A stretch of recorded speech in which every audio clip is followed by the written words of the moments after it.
Il y a des messages, vous ne comprenez pas pourquoi Dieu voudrait qu'on parle de ces choses. Quand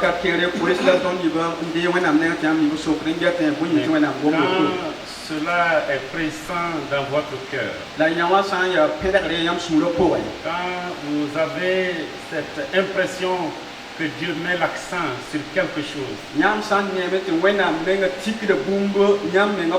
malgré les messages que vous avez préparés en attendant, vous êtes obligé de faire ce message. Ce n'est pas un message nouveau, parce que la parole de Dieu est la même. Elle ne change pas, mais elle est riche. Et l'Esprit de Dieu nous permet de comprendre sa parole et permet de l'interpréter. Et nous pouvons lire un passage plusieurs fois. Et l'Esprit nous parle de diverses manières sur le même passage. Parce que cette parole est vivante. Et l'Esprit qui l'a inspiré est vivant. L'auteur de la parole qui est Dieu lui-même est vivant. Et la parole de Dieu nous dit que nous aussi, nous sommes des pierres vivantes dans un édifice vivant. Et Jésus dit, je ne vous dirai pas tout. Et quand l'Esprit viendra, il va tout vous expliquer. Et nous bénissons le Seigneur pour la présence du Saint-Esprit qui nous parle, qui nous enseigne. Ce matin, comme je disais, ce n'est pas un message nouveau. Mais mon thème est le suivant. Vivre la vie de disciple dans le foyer. Ou comment notre relation de disciple à notre maître doit se manifester dans notre foyer. Quelqu'un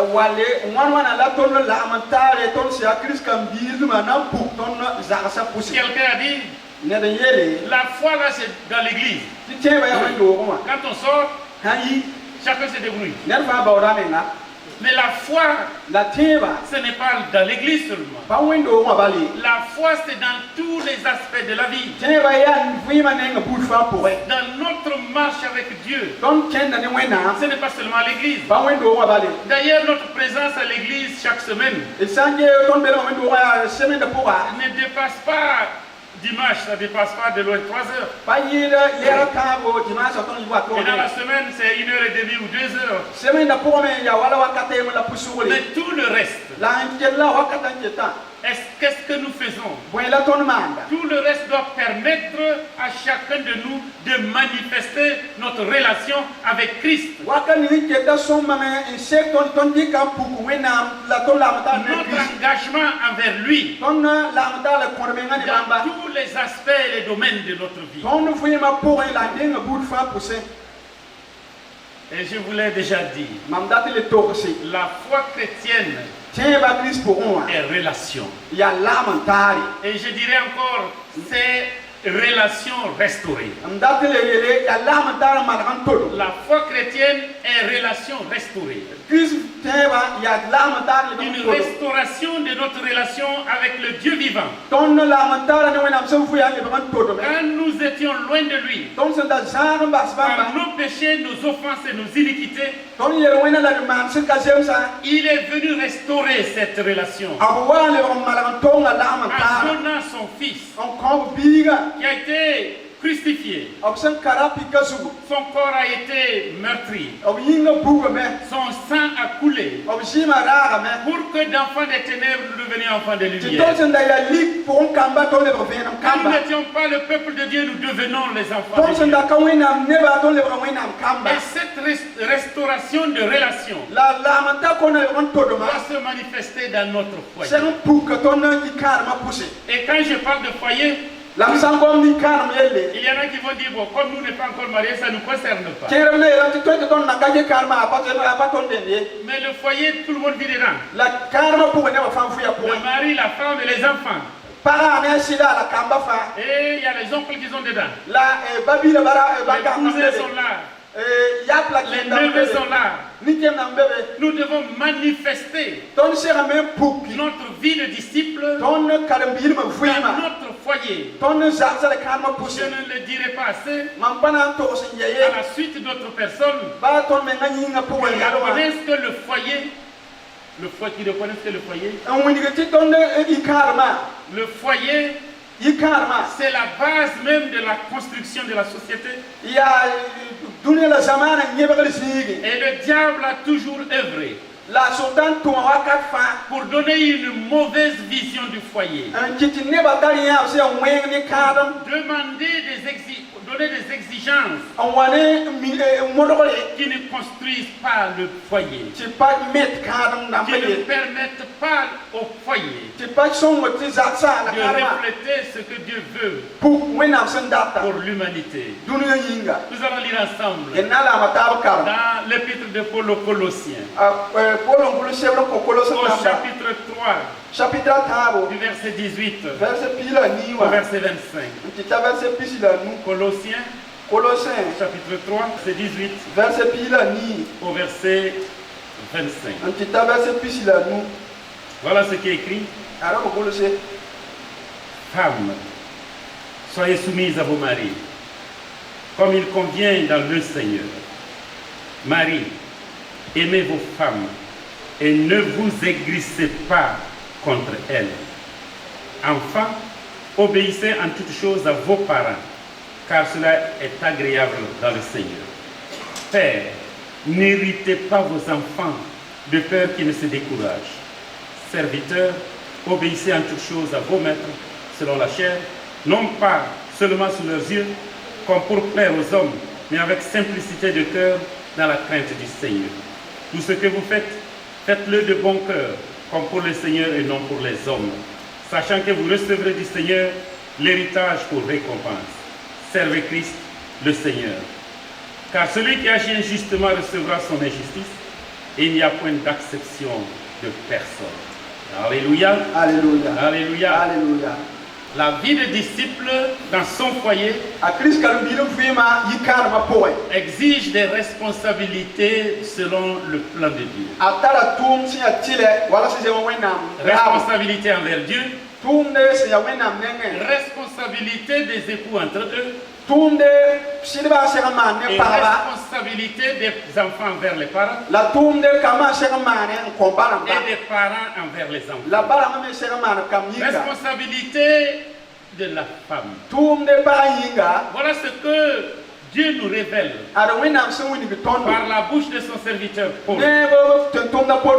Il dit, femme, soyez soumises à vos maris comme il convient dans le Seigneur. Aujourd'hui, cette expression de soumission dans un mouvement, dans le temps des mouvements de libération de la femme, d'un féminisme désorganisé ou désorienté, ont poussé le pion très loin. Mais quand Dieu parle de la soumission, d'abord considérons le contexte juif de la chose. Dans le contexte juif, la femme n'était que la possession de l'homme. Comme sa maison, comme ses animaux, comme sa richesse, c'est simplement une propriété, une possession. Et la femme n'avait droit à rien. Et les Juifs même faisaient cette prière. Seigneur, je te remercie de m'avoir créé juif et d'avoir fait que je ne suis pas une femme. Alors qu'ils sont nés de femmes, voyez-vous.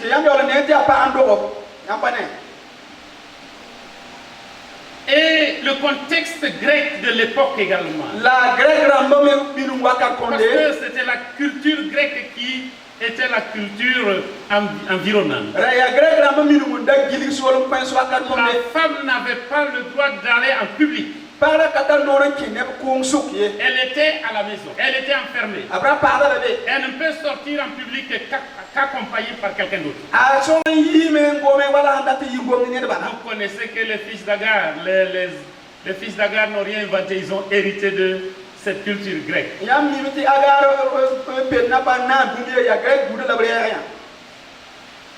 Et la femme n'avait droit à rien. Et Jésus vient avec une autre vision des choses.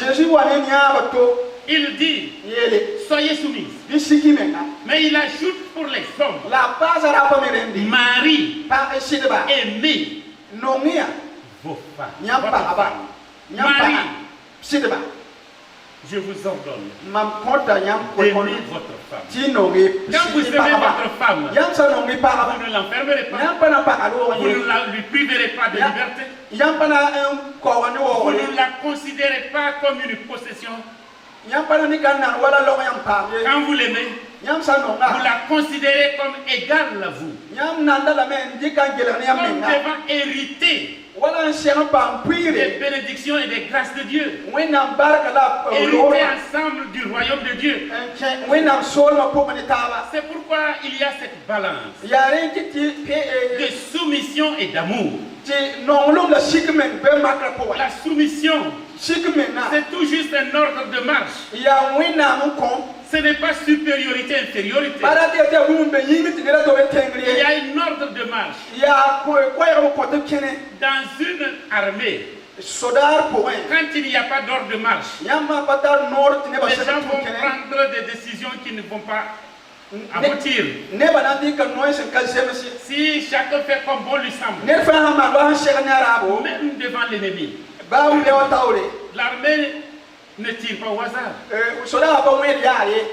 Il faut d'abord que quelqu'un avance et il déclare feu avant que les gens ne tirent.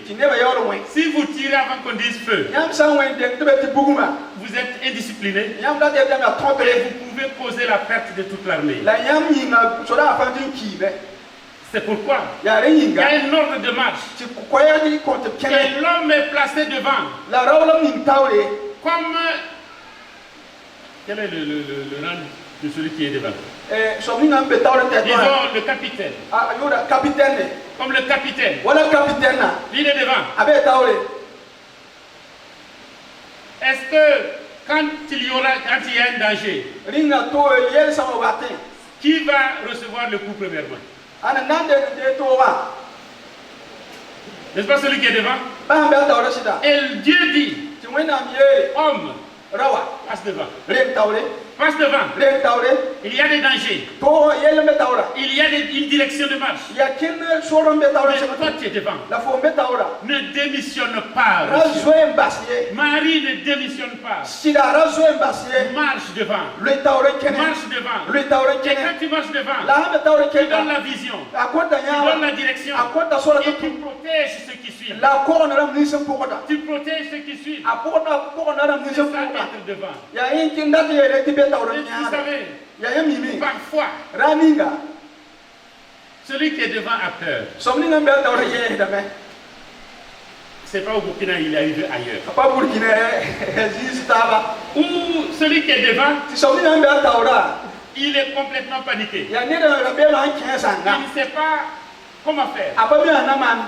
Celui qui est son subordonné derrière est beaucoup plus courageux. Mais les galons là, ça ne lui permet pas de commander. Il y a celui qui est devant. Moi je peux commander. Mais donne-moi tes galons là. Et il enlève ses galons. Il donne au caporal ou au sergent. Qui est là-bas. Revêtu de cette autorité, lui donne les directives. Et ça marche.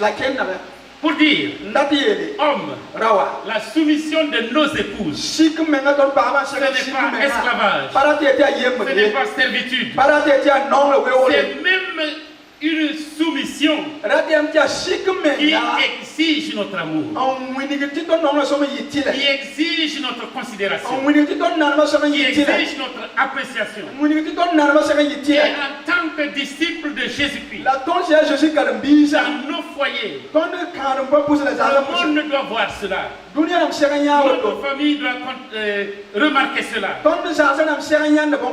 nous sommes responsables. Nous sommes responsables de la marche de notre famille. Nous sommes responsables de la vision. Nous sommes responsables de pourvoir aux besoins de la famille. Certains maris ont démissionné. Ils ont démissionné. Et ils n'apportent rien.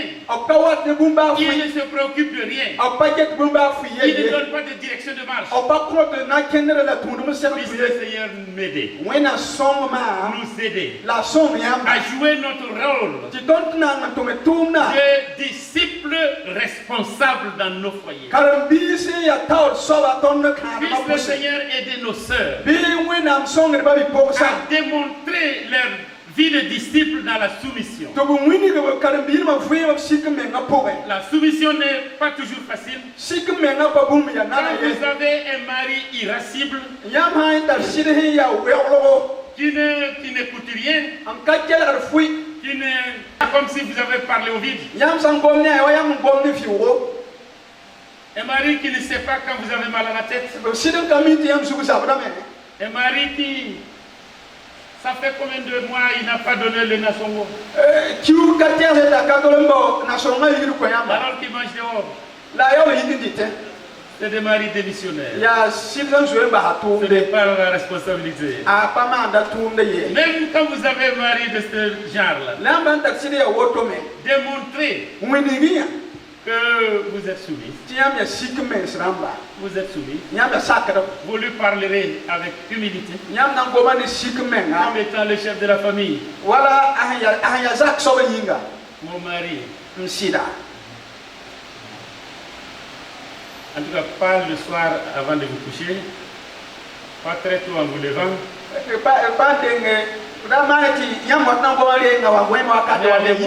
Propice. Mon mari, si on ne prend pas les dispositions maintenant, d'ici la semaine prochaine, le riz va finir.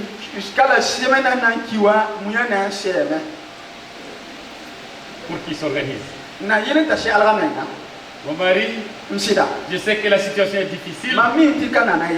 C'est pourquoi je comprends que le Nasonga a diminué. Ça ne vient pas en son temps.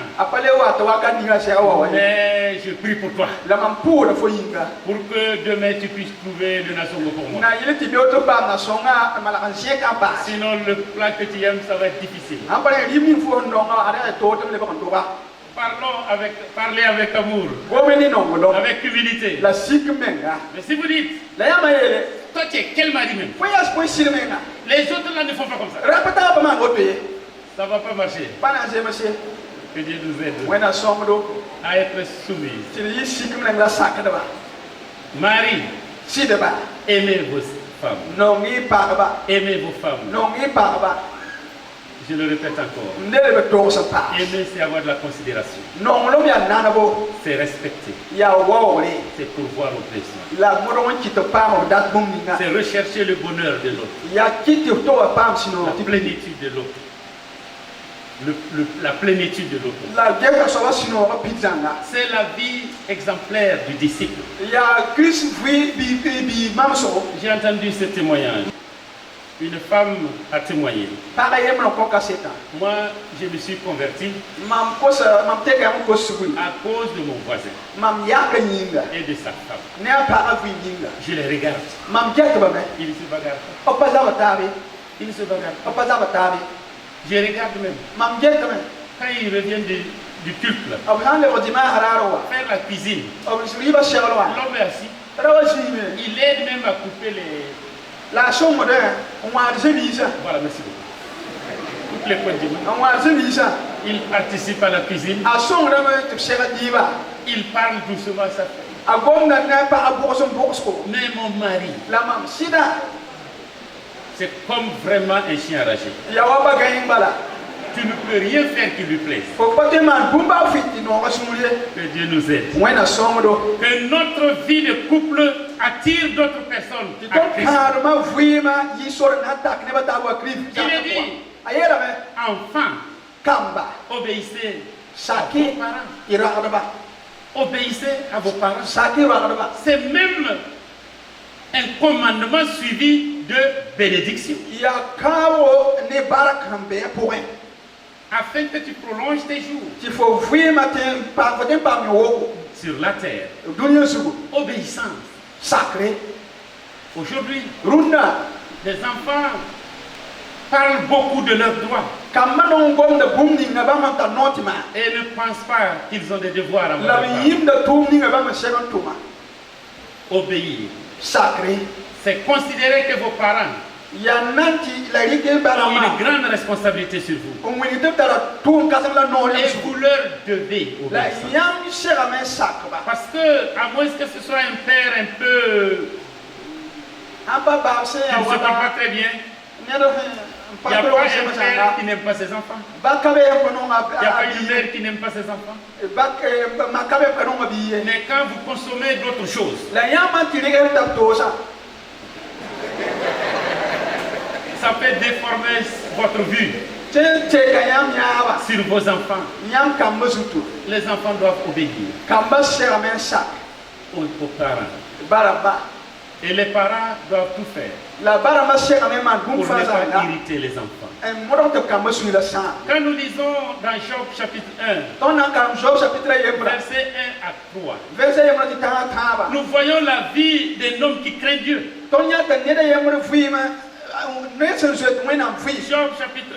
Job chapitre 1, verset 1 au verset 3. Voilà ce qui est écrit. Il y avait dans le pays d'Ouz un homme qui s'appelait Job. Et cet homme était intègre et droit. Il craignait Dieu et se détournait du mal. Il lui naquit 7 fils et 3 filles. Il possédait 7000 brebis, 3000 chameaux, 500 paires de bœufs, 500 ânes et un très grand nombre de serviteurs. Et cet homme était le plus considérable de tous les fils de l'Orient. Nous allons continuer un peu plus loin. Ses fils allaient les uns chez les autres et donnaient tour à tour un festin, et ils invitaient leurs 3 sœurs à manger et à boire avec eux. Et quand les jours de festin étaient passés, Job appelait et sanctifiait ses fils, puis il se levait de bon matin et offrait pour chacun d'eux un holocauste, car Job disait, peut-être mes fils ont-ils péché et ont-ils offensé Dieu dans leur cœur. C'est ainsi que Job avait coutume de faire. Voilà, Job. La Bible nous dit qu'il était un homme juste, un homme intègre, un homme qui craignait Dieu, un homme qui honorait Dieu, un homme qui vivait cela dans sa famille. Il était très riche. Il est dit que parmi les fils d'Orient, il était considéré.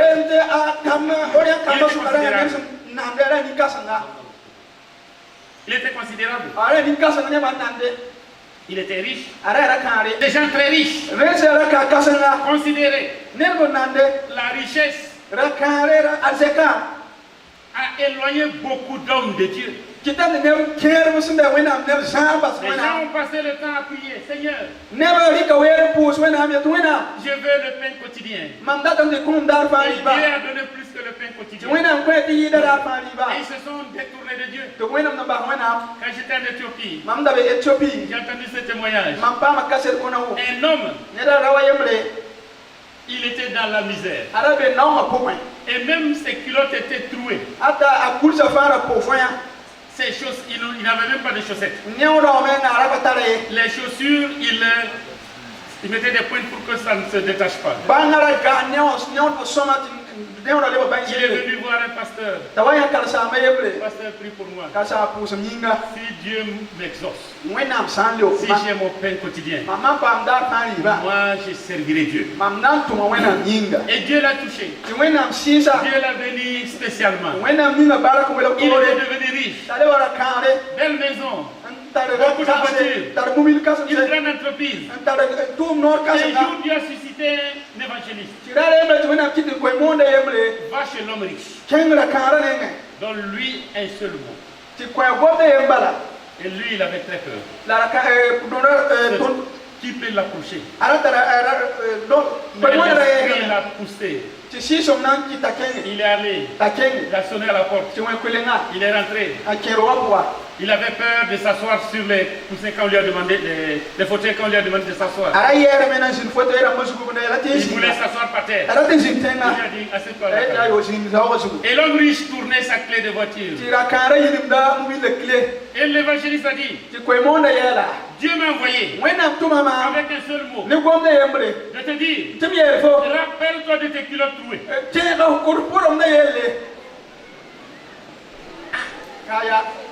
L'homme même ne comprenait pas. Pourquoi il doit dire ça à cet homme riche? Mais l'homme riche a été frappé.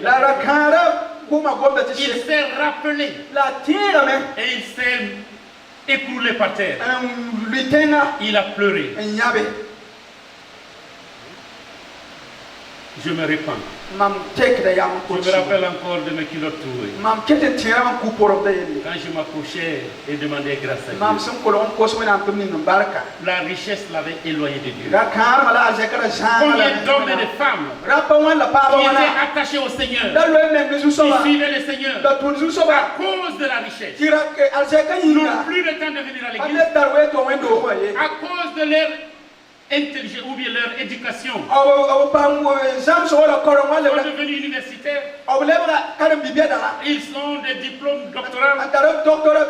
Ils disent non, l'église ce n'est plus pour moi. Moi je suis au-dessus de cette assemblée-là.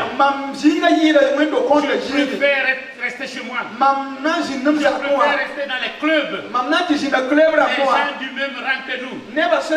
Si je viens à l'église, il y a des gens qui viennent, qui ne mettent pas le bon parfum. Il y a des gens qui viennent, ils n'ont pas la hauteur d'expression que nous avons. Même est illettré. Il ne comprend rien à la philosophie. Nous n'avons assez d'entendre Jésus sauve. Nous voulons quelque chose de niveau élevé. Éloigné de Dieu. Mais Job est resté attaché à Dieu. Et cela, il le manifestait dans sa famille. La Bible nous dit qu'il avait 7 garçons et 3 filles.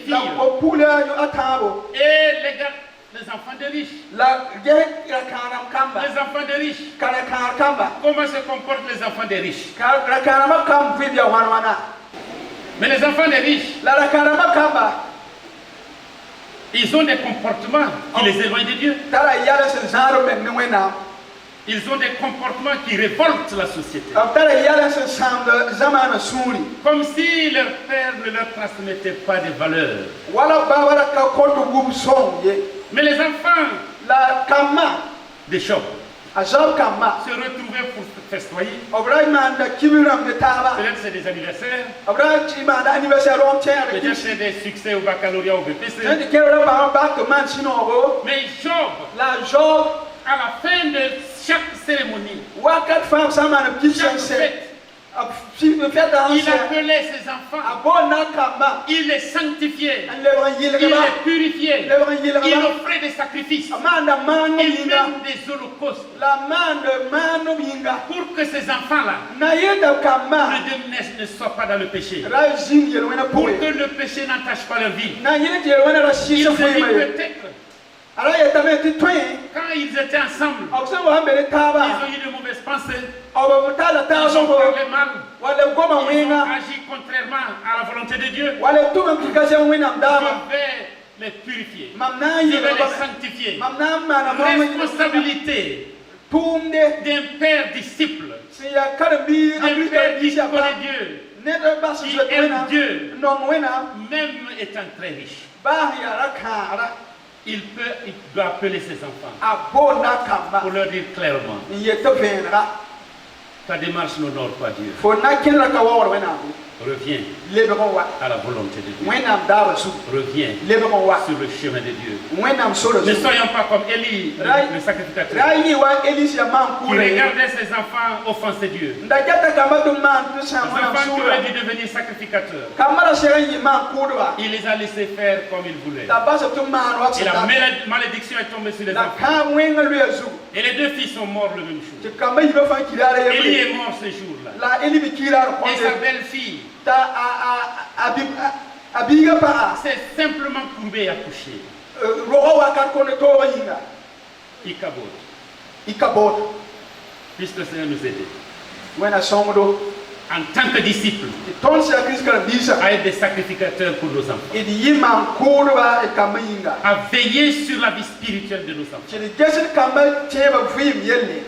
et les aider à marcher dans le droit chemin. Job et sa femme n'est pas. Quand nous lisons la suite du récit, dans sa grande douleur, dans sa grande souffrance, quand il a été frappé par la perte de ses enfants, de tous ses biens, même sa santé, il était dans la cendre, se grattant jour et nuit, incapable de dormir. Finalement, sa femme le regarde et sa femme lui dit: insulte Dieu, injurie Dieu et meurt. Ça vaut mieux de souffrir comme ça. Il vaut mieux abandonner Dieu, se révolter contre Dieu, invectiver Dieu, injurier Dieu. Et Dieu dans sa colère, il va te frapper. Tu vas mourir. Et cela sera fini. Est-ce que c'est un bon conseil? Est-ce que Job va répudier sa femme? Job a dit: tu es une femme qui ne comprend pas. N'est-ce pas Dieu qui nous a donné tout? N'est-ce pas Dieu qui a tout repris? Que son nom soit loué. Je voudrais dire, la femme responsable aide la vie spirituelle de son mari. Ne l'accompagne pas dans sa chute, mais l'aide à revenir dans le droit chemin. L'épouse de Job n'a pas été un réconfort pour lui. Sa manière de l'aider, c'est de le voir mort pour finir avec la souffrance. Ça ne devrait pas être notre marche. Ça ne devrait pas être notre chemin. Simplement demandons à Dieu. Si le mari ne craint pas Dieu, ou bien si le mari est dans des difficultés, même dans notre cœur, ne souhaitons pas qu'il meure. Prions qu'il vive. Et que la grâce de Dieu se renouvelle. Job est un exemple de la vie des disciples dans son foyer. Puisse le Seigneur nous aider à refléter notre relation avec notre Maître dans chaque aspect de notre vie de couple. Il y en a qui vont connaître Jésus-Christ sans même des paroles. En regardant votre conduite chaste et réservée. Que le Seigneur nous aide à manifester cela dans notre foyer. Peut-être que quelqu'un qui m'écoute ce matin a quelques bruits dans sa famille, quelques difficultés dans sa famille. Entre lui, son mari, entre elle, son mari, lui, sa femme, ou les relations avec les enfants. Puisse le Seigneur nous aider à manifester notre vie de disciple à l'exemple de Job. Que le nom du Seigneur soit béni et qu'il nous accompagne. Nous voulons courber nos fronts de la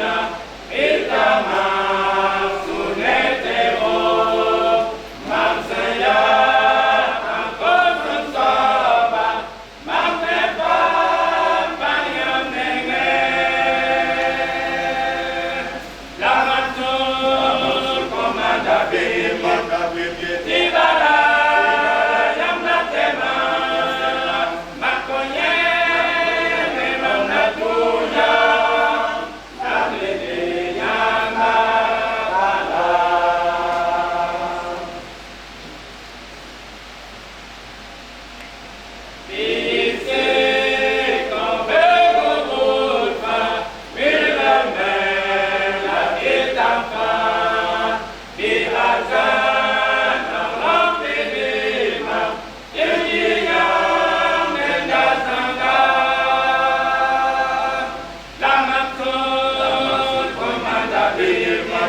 bien.